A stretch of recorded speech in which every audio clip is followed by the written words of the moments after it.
يا أيها البدر المسافر في الفلك هل لي بأن أرقى إليك لأسألك من ذا الذي أهداك أجمل صورة وحباك نورا في الفضاء وجملك تزهو النجوم ببدرها وقت الحلك وتباهيا يسمو بياضا كالملك تزهو النجوم ببدرها وقت الحلك. Makam Siti Hawa ibunda kita semua. Sahabat Nirwana, Siti Hawa adalah manusia pertama yang diciptakan oleh Allah sebagai tempan Nabi Adam yang kesepian kala itu di syurga. Proses penciptaannya adalah dengan tulang rusuk Nabi Adam itu sendiri. Setelah Siti Hawa merayu Nabi Adam untuk memetik buah syurga, dan setelah Nabi Adam tergoda oleh bujuk rayu istrinya, lalu Allah hukum mereka berdua dengan menurunkannya ke dunia. Allah turunkan Nabi Adam di sebuah pulau di India, sedangkan Siti Hawa Allah turunkan di Jeddah. Nama Jeddah itu sendiri artinya adalah nenek. Dan di Jeddah ada sebuah makam yang panjang. Nya luar biasa, bisa sampai 120 meter, yang dianggap itu adalah makam Siti Hawa. Lalu berkaitan makam Nabi Adam, ada yang mengatakan bahwasanya ada di gunung di mana diturunkannya, ada juga yang mengatakan di Jabal Qubais. Ada juga yang beranggapan bahwa setelah banjir bandang di zaman Nabi Nuh, makam Nabi Adam dipindahkan di daerah Syam. Jika kita pergi umroh atau haji atau ziarah ke Arab Saudi, maka kita akan diajak city tour. Jeddah, kota Jeddah itu sendiri adalah sebuah kota yang sangat tua. Di Jeddah juga ada makam keramat yang usianya sangatlah tua.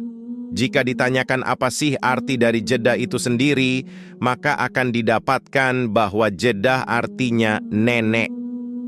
Kata nenek itulah yang menarik kesimpulan bahwa penghuni atau manusia pertama di sana adalah Siti Hawa tersebut, yang diturunkan terpisah dengan Nabi Adam, yang terpisah jauh di antara keduanya. Di kota Jeddah ini pula lah Siti Hawa diwafatkan oleh Allah, walaupun belum ada satu penelitian pun yang mengarah kepada itu semua. Meski belum ada penelitian yang menjelaskan keabsahan sebagai makam Siti Hawa, akan tetapi pengunjung banyak sekali yang menjadikan tempat ini sebagai objek ziarah baik dalam dan luar negeri.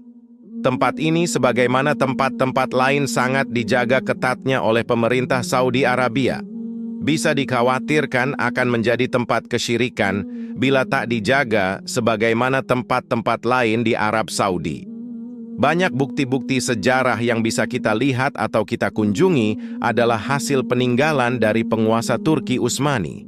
Sedangkan ketika dua kota suci ini jatuh di tangan pemerintah Al Saud, maka mulai dibenahi agar di kedua tempat suci ini jauh daripada kesyirikan, khurafat, dan tahayul, yang merupakan inti dari ajaran Islam yang sah di kerajaan Saudi Arabia yang mengutamakan bersihnya tauhid dan sunnah-sunnah Nabi Muhammad SAW. Maka sudah menjadi tanggung jawab pemerintah Saudi lah dalam mengurus tempat-tempat ibadah yang suci dan situs-situs purbakala, dan masih simpang siurnya berita tentang makam Siti Hawa inilah di antaranya alasan untuk memperketat penjagaan dan pengawasan. Banyak penelitian yang mengatakan bahwa walaupun Nabi Adam dan Siti Hawa hidup di sekitaran kota Mekkah, namun tidak ada bukti sama sekali kapan Nabi Adam dan Siti Hawa itu wafat. Lalu dimakamkan di mana? Inilah teka-teki yang belum terjawab. Kalau mengambil kisah penelitian dari budayawan klasik seperti Ibnu Battuta dan lain-lain, maka sesungguhnya makam tersebut makam yang teramat tua. Makam tersebut sudah ada di tahun 600 Hijriah. Namun sekali lagi, karena banyak pihak-pihak yang tidak bertanggung jawab, banyak di tempat ini para penjual tanah. Katanya tanah dari makam Siti Hawa yang memiliki keberkahan dan dijadikanlah salah satu oleh-oleh yang diminati oleh para peziarah. Inilah di antaranya hal-hal yang harus dihindari ketika kita berziarah ke suatu tempat yang bersejarah, Cukuplah kehidupan mereka menjadi pelajaran buat kita, manusia akhir zaman, lalu kita mendoakannya dan mengucapkan salam. Demikian yang bisa kita ulas kali ini. Semoga bisa bermanfaat dan mengambil pelajaran.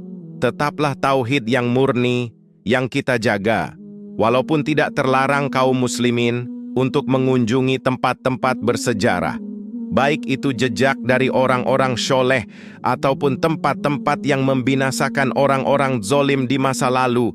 Akhirnya saatnya kita undur diri. Akhirul kalam, billahi taufik wal hidayah. Assalamualaikum warahmatullahi wabarakatuh.